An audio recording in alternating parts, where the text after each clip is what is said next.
안녕하세요. 오늘도 사연살롱을 찾아주셔서 감사합니다. 결혼 6년차, 30대 초반 여자입니다.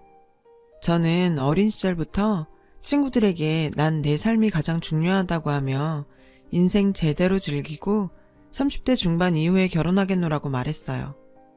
그랬던 제가 대학 졸업하자마자 결혼을 선택한 건 친구들에게 평생 놀림거리가 되고 있죠. 24살 겨울 한 남자를 만나게 되면서 이런 결혼에 대한 제 생각이 완전 바뀌게 되었어요. 저는 그때 졸업을 앞두고 취업 준비가 한창이었어요. 그래서 영어학원을 다니게 되었거든요. 그곳에서 그를 만나게 되었죠. 대형 영어학원에서 토익 강사로 일하던 그는 명문대 출신의 인기 강사였습니다. 저도 그 수업을 수강하게 되었어요. 제가 영어 고자로 불릴 만큼 영어 실력이 형편없었거든요. 그때 저는 취업을 위해 토익 점수가 반드시 필요했습니다. 어느 때보다 열심히 공부했었는데요. 수강하는 3달 내내 수업만 끝나면 그에게 찾아가서 귀찮을 정도로 질문했고, 심지어 강사 휴게실까지 따라간 적도 한두 번이 아니었어요.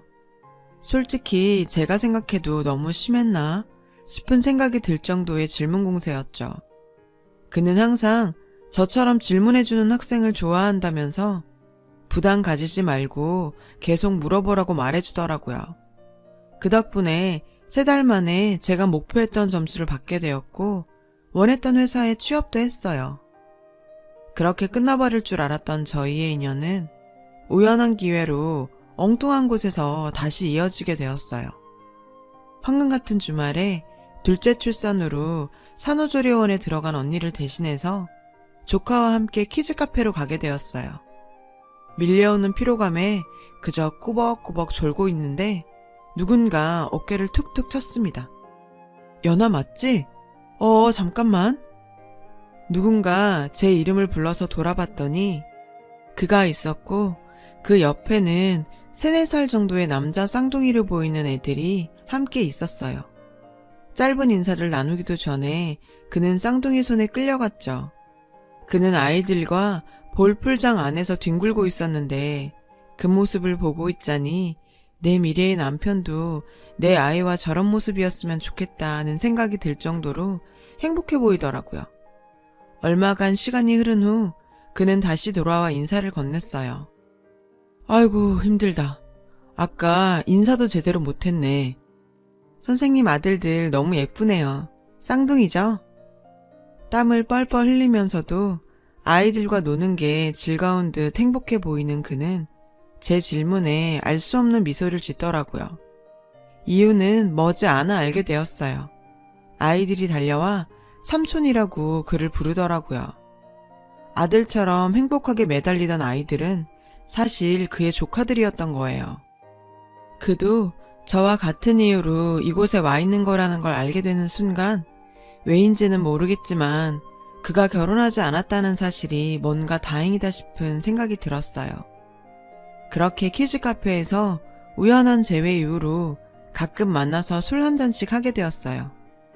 저희는 더 이상 강사와 수강생의 관계가 아닌 남녀 사이가 되었죠.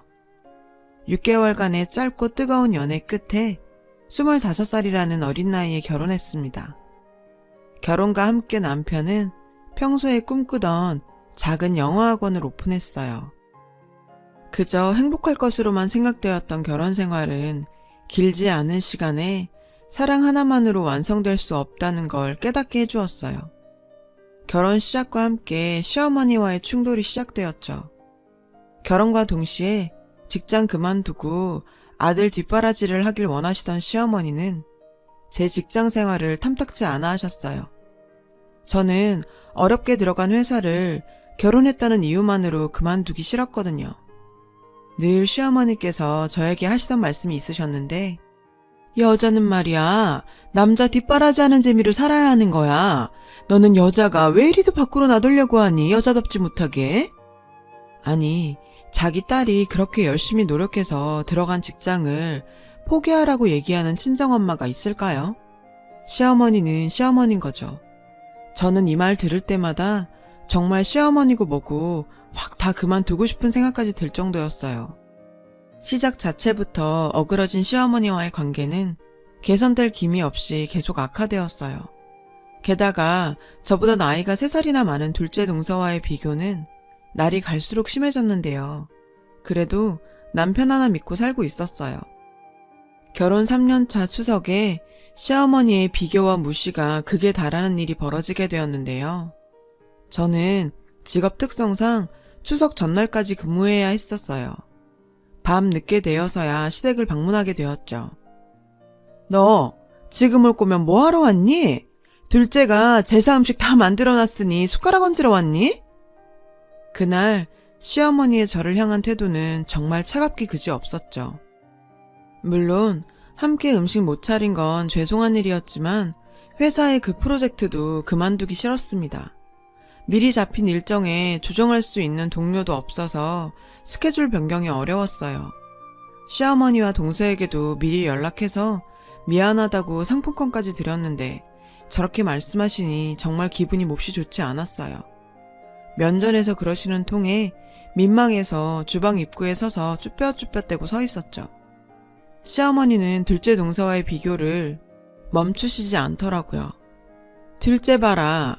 집에서 남편 뒷바라지 하면서 내조 잘하니까 우리 둘째 사업이 날로 번창해 가는데 너는 꼴랑 얼마 번다고 여자가 바깥일 하러 다니니? 우리 장남 피죽도 못 얻어먹는지 삐쩍 골아서 일도 잘 안 풀리지 않니? 시어머니는 남편의 영어학원 수강생이 줄어드는 것까지 제 탓을 하며 원망하셨어요. 결혼할 때 혼수까지 거론하시면서 제 자존심을 짓밟으셨는데요.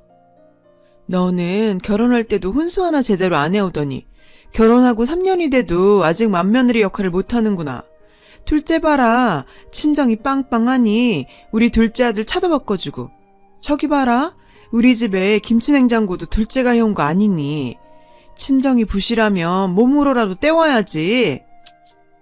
그리고 내가 말이 나와서 하는 말인데 둘째가 너보다 3살 위 아니니? 네가 서열상 손윗동서긴 하지만 제대로 역할도 못하는데 손윗동서 대접 받아서 되겠니?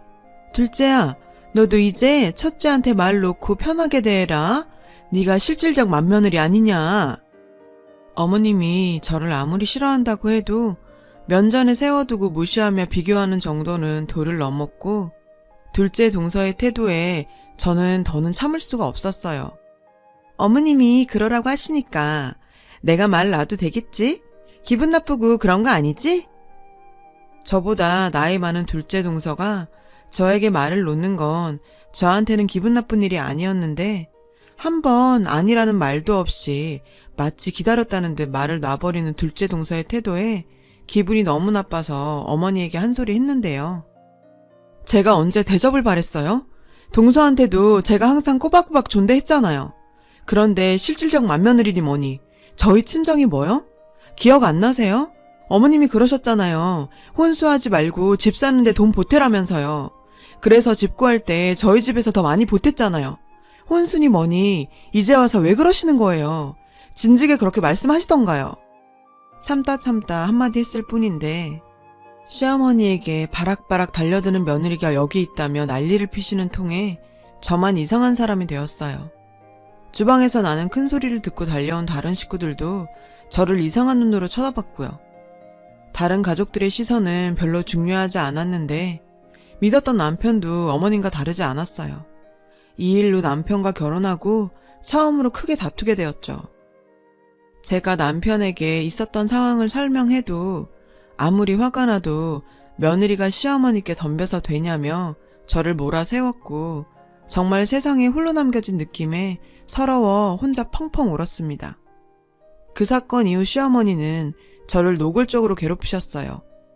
하루는 출근을 했는데 아침에 갑작스럽게 전화를 하신 거예요. 오늘 김장 담그니 오라는 거예요. 어머님과 너무 안 좋을 때라 그 연락을 받고 회사에서 욕먹을 것을 각오했죠. 당일 월차를 쓰고 시댁으로 갔어요. 그곳에는 이미 둘째가 와 있었는데요.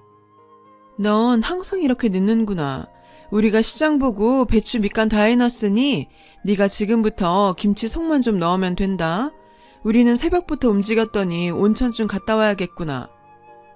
저에게 덩그러니 100포기의 절인 배추와 양념만 넘겨주고는 둘은 온천을 가버렸어요. 너무 황당하고 어처구니 없는 이 상황에 어떤 말도 나오지 않더라고요. 정말 손도 대지 않고 집에 가고 싶은 마음이 굴뚝 같았지만 어차피 온 거 그저 한 포기에 한 포기 배추 속을 채워가고 있었어요. 온천 갔다 금방 온다던 그 둘은 저녁이 돼서야 돌아왔고요. 너 아직 이것밖에 못했니? 하루 종일 어디서 놀다 온 건지 하하호호 웃으면서 들어오는 시어머니 입에서 나온 한마디는 간신히 잡고 있던 제 이성의 끈을 끊어놓았어요. 들고 있던 김치를 바닥에 내팽겨 쳐버리고 집으로 돌아왔습니다. 그런 소식은 어찌나 빨리도 전달되는지 남편은 잔뜩 화난 표정으로 집으로 돌아왔죠. 어떻게 자기 엄마한테 그럴 수 있냐며 소리를 질러댔어요. 내가 지금까지 알던 그 남자가 맞나 싶더라고요. 김장 사건 이후 저는 시댁 쪽은 쳐다보기도 싫어서 그 후 한 번도 시댁을 방문하지 않았어요. 그 때문에 남편과 갈등이 심해졌고 저희 관계도 이전 같진 않아졌죠. 그래도 예쁜 딸 혜리까지 있는 상황에서 무책임하게 이혼하고 싶지는 않았어요. 시간은 모든 걸 치유하는 가장 좋은 약이라고 했죠. 시댁 식구들과 부딪히는 일이 없어지니 남편과 제 사이도 조금씩 회복해가는 듯 했어요. 시어머니에 대한 분노가 점점 옅어질 때쯤 시아버지의 급성 간부전 소식이 전해졌습니다. 1년 만에 병원에서 시댁 식구들과 마주하게 되었어요. 늘 건강하시던 시아버지의 얼굴은 잿빛으로 변해 있었어요. 그나마 시댁에서 시아버지는 저를 며느리로 대해주셨던 분인데요. 늘 크게 말은 없으셨지만 뒤에서 항상 응원해 주셨고 김장 사건 있던 날에도 전화 주셔서 본인이 시어머니에게 한마디 하겠다며 저를 위로해 주시던 분이었어요. 그렇게 잿빛이 된 얼굴을 보니 마음이 좋지 않더라고요. 시어머니께서는 하루라도 빨리 간이식을 받아야 살 수 있다면서 가족 모두 간이식 적합성 검사를 받자며 동의서를 내미시더라고요. 그때까지만 해도 내가 설마 맞겠어? 맞아도 아들들이 맞겠지라는 생각을 하며 동의하고 검사를 받았어요. 그리고 얼마 지나지 않아 시어머니께서는 저를 고급 한정식집으로 불렀어요. 그곳에는 남편과 둘째 도련님까지 모두 와 있었는데요. 우리 첫째, 그동안 많이 섭섭했지? 많이 먹어라. 내가 네가 맏며느리로서 좀 더 잘해주길 바래서 그랬던 거지. 네가 미워서 그런 거 아니다. 결혼하고 한 번도 없었던 시어머니의 태도에 뭔가 불길한 기분이 들었고 그 불길함의 이유를 금방 알게 되었죠.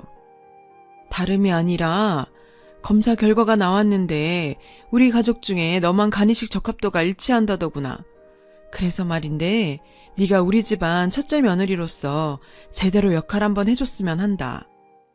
아니 도대체 아들도 다 안 맞는데 피도 안 섞인 내가 왜 간이식 적합자인지. 게다가 첫째 며느리로서의 역할이라니. 시아버지가 안타까운 건 사실이었지만 솔직히 제 목숨 걸고 간이식까지 해야 하는 게 이 상황이 맞나? 라는 생각이 들어 대답을 못하고 있었습니다. 그래 네가 해줄 줄 알았다. 일단 사람 살려놓고 생각하자. 내가 앞으로 잘 하마. 제 대답은 듣지도 않고 간이식을 결정해버리는 시어머니와 정말 고맙다며 제 손을 꼭 잡는 남편과 도련님. 제가 당장 간이식을 안 해주면 시아버지가 언제 죽을지 모른다는 그 상황에서 안 하겠다는 말이 입에서 나오지 않더라고요. 마음속이 복잡했던 제 생각과 별개로 어영부영 추가 검사까지 받고 간 이식 수술 날짜까지 정해져 버렸어요. 이제는 되돌리기에도 너무 늦어버린 상황에서 정말 그냥 도망갈까 생각까지 했었죠. 시아버지께서 저를 부르시더군요. 아가야, 네 마음은 고맙긴 하지만 나는 살 만큼 살았다. 간 이식 안 해줘도 된다. 해준 것도 없는 시애비가 염치도 없이. 너는 꽃같은 네 인생 살아야 하지 않겠니? 그 말을 듣는데 사람 하나 일단 살려놓고 생각하자 하고 결심하게 되었어요. 시아버지만이 제 마음을 이해해 주셨죠. 조금 떼어준다고 죽는 것도 아니고 나 아니면 돌아가신다는데 그렇게 제 마음을 굳혔습니다. 그렇게 간이식 수술을 무사히 받게 되었어요. 눈을 떴을 때는 중환자실에 누워 있었어요. 제가 젊다고는 하지만 생간을 떼내는 수술을 받으니 몸이 정상이 아니었고 2주 동안 병원에 입원해 있었어요. 다행히 시아버지도 제 간이 거부 반응 없이 잘 회복되고 있다고 했어요. 그리고 일반 병실로 옮겨 회복하고 있던 저는 바람 쐬러 나가는 길에 전공의들이 말하는 이상한 소리를 듣게 되었어요. 그리고 정말 너무 큰 충격에 빠지게 되었는데요. 605 간이식한 환자 참 효부야 효부. 자기 아들들도 다 안 주겠다는 간을 며느리가 선뜻 내주네. 정말 나라면 못한다 못해. 605호는 제 병실 번호였고 그들이 말하는 대상이 저라는 걸 금방 알아차릴 수 있었죠. 정말 손발이 부들부들 떨리고 머리에 핏대가 바짝 서는 기분이었어요. 그 길로 시아버지가 입원해 있는 병실로 갔더니 시어머니와 남편, 둘째 도련님 부부, 막내 아가씨까지 한자리에 모여 있었어요. 당신들 나한테 무슨 짓을 한 거야? 나만 적합하다면서. 그래서 내가 안 해주면 아버님 돌아가신다면서. 근데 너희 아들도 적합했다면서. 너희들도 아버님한테 간 줄 수 있었다면서. 벌겋게 상기된 얼굴로 소리치는 제 모습에 당황한 듯한 시댁 식구들이었는데, 얘야, 너는 기왕 잘 줘놓고 이제 와서 그게 무슨 의미가 있어. 어디서 무슨 소리를 들은 건지 모르겠지만 다 잊어라. 이미 지나간 일 아니니? 네 시아버지 건강도 찾았고 우리 행복하게 살면 되는 거 아니겠어? 안 그래? 첫째는 학원도 어려운데 간이식까지 어떻게 하니? 둘째 며느리는 둘째가 간이식하면 이혼한다고 하지. 그나마 네가 하는 게 맞는 거 아니겠니? 나이도 어리고. 시댁 식구 그 누구도 아니다라는 말을 하지 않았고 그 전공의들 말대로 아들들이 간이식을 거부했답니다. 그 와중에 다 짜고 저만 가능하다고 속여서 이식을 하게 했던 것이었어요. 정말 거기 있는 시댁 인간들을 하나같이 다 찢어 발리고 싶은 심정이었어요. 이게 다 무슨 소리냐? 너희들도 다 간이식이 가능했는데. 그런데 그걸 너희들이 싫다고 해서 며느라기가 나한테 간을 줬다는 말이냐? 힘겹게 눈을 뜨신 시아버지께서는 이 이야기의 진실을 다 들으시고는 많이 침울해 하셨습니다. 시어머니와 삼남매를 모두 병실에서 쫓아내셨어요. 간 이식을 한 건 어쨌든 제 선택이었으니까 남 탓할 생각은 없었지만 저 역시 자기 간이 아까워 마누라 팔아먹는 남편놈하고는 더 이상 살 생각이 없어졌습니다. 이혼 소송을 진행하게 되었어요. 아직 몸이 제대로 회복되지 않아서 힘들었지만 하루라도 빨리 저런 집안이랑 갈라서고 싶었고 이혼 결격 사유가 명확했기에 길지 않은 시간에 양육권의 위자료까지 유리하게 이혼하게 되었어요. 이혼하고도 한참을 요양이 필요했는데 수술 후 5개월쯤 지났을 때인가요? 아직 젊어서 그런지 별 후유증이 없었어요. 나중에 얘기를 들으니 정말 다행이더라고요. 원래 간이식 수술은 후유증이 심하다고요. 회사 복직을 위한 준비를 하고 있는데 시아버지께서 저를 찾아오셨어요. 오랜만에 보는 시아버지는 잿빛 얼굴은 어디 간지 없고 핏기가 돌고 계셨어요. 그래도 시아버지의 그 얼굴을 뵈니 내가 잘했다 싶더라고요. 시아버지께서는 시어머니와 못 살겠다며 이혼 도장 찍으셨고 자신을 버렸던 자식들과도 인연 끊고 요양원에 들어가신다고 하시더라고요. 아들들에게 간이식을 바라지도 않으셨다고요. 살 만큼 산 인생, 자식 간 받아서 살 생각도 없었기 때문에 그 자체는 아무렇지 않으시다고요. 그런데 어떻게 가족으로 같이 살 사람한테 그런 짓거리를 할 수 있는지 한참을 죄스러워 하셨어요. 그러면서 저에게 통장 하나를 내미시더라고요. 얘야, 내가 재산 다 정리했다. 네가 준 간 받아서 이렇게 살고 있는 걸 이런 돈으로 먹이지는 못하겠지만 이거 꼭 받아서 네가 혜리랑 새삼 시작하는데 보탰으면 좋겠구나. 저는 아버님이 안쓰럽기도 하고 고맙기도 하고 한동안 주저앉아서 통곡했네요. 그러고는 정말 가버리셨습니다. 그렇게 시아버지께서는 요양원으로 들어가셨어요. 이혼 후 남편놈은 시아버지께서 투자금을 회수하시는 바람에 안 그래도 어렵던 학원을 폐업하게 되었고 시아버지께 쫓겨난 전 시어머니는 둘째 아들 집에 얹혀 살고 있다고 하는데 그렇게 편애하던 둘째 며느리한테 구박당하고 살고 있다고 하네요. 전 요즘에도 가끔 시아버지가 계신 요양원에 혜리와 함께 찾아뵙는데요. 건강도 많이 회복되셔서 요양원에서 운동도 시작하셨다고 자랑하시더라고요. 아버님의 도움으로 저도 당당한 돌싱으로 제2의 삶을 준비하고 있습니다. 딸과 꼭 보란듯이 행복하게 살아야겠어요. 이런 이야기를 털어놓고 나니 제 마음이 한결 편해지네요. 제 이야기를 들어주신 모든 분도 즐겁게 사시길 바랍니다. 감사합니다. 여러분, 사연 댓글에 응원과 현명한 조언 부탁드려요. 좋아요와 구독은 저에게 큰 힘이 됩니다. 오늘도 좋은 일 가득하세요.